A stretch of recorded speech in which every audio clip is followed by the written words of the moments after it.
Hello बच्चों, यहां दिया गया है a rectangular block of mass capital M and height a rest on smooth surface. Smooth surface means कोई फ्रिक्शन नहीं होगा।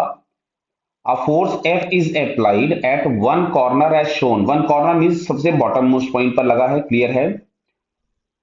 Eight what point should the parallel force 3F be applied in order that the block shall undergo pure translational motion. Pure translation मतलब इसमें कोई rotational motion नहीं हो। Rotation motion नहीं हो मतलब नेट टॉर्क इस सिस्टम पर जीरो रहे। Assume normal contact force between the block and the surface passes through the centre of gravity of the block. Clear है। तो चलिए जरा इसका थोड़ा सा हम एक फ्री बॉडी डायग्राम बना लें।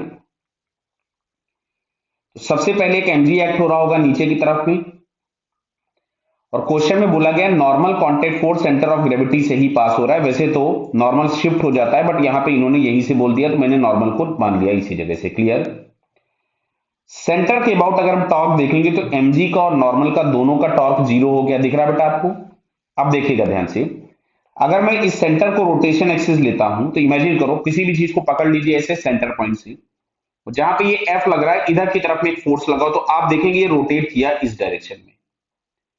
अब अगर हम लोगों ने मान लिया कि जो फोर्स लग रहा था 3F ये सेंटर से किसी भी हाइट y पे लग रहा था, ये y है जो कि रोटेशन एक्सिस से परपेंडिकुलर डिस्टेंस y है इसकी 3F की।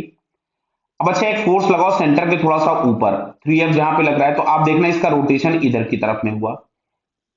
बट क्वेश्चन में दिया हुआ है केवल ट्रांसलेशन मोशन करें, मतलब कोई रोटेशनल मोशन नहीं है, मतलब जो टाउ नेट है वो जीरो होना चाहिए। तो टाउ नेट जीरो होने के लिए जितना टॉर्क इस एफ का होना चाहिए उतना ही मैग्नीट्यूड ऑफ टॉर्क 3F का होना चाहिए, क्योंकि दोनों के सेंस ऑफ रोटेशन अपोजिट हैं।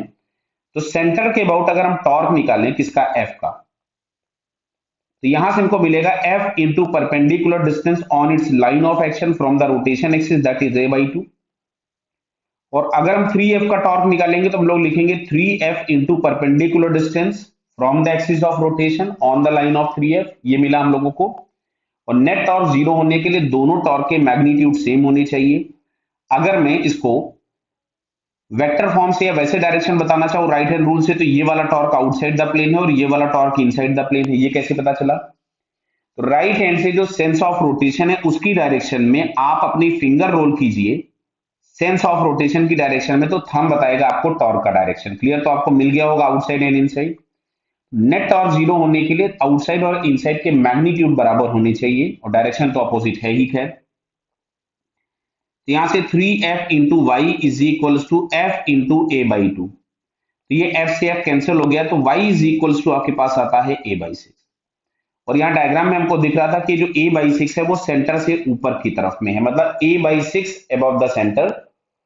तो इसमें जो सेकंड ऑप्शन दिख रहा है a/6 vertically above the centre of gravity, तो ये हम लोगों के पास इसका सेकंड वाला आंसर फिलहाल करेक्ट हो गया। क्लियर बेटा?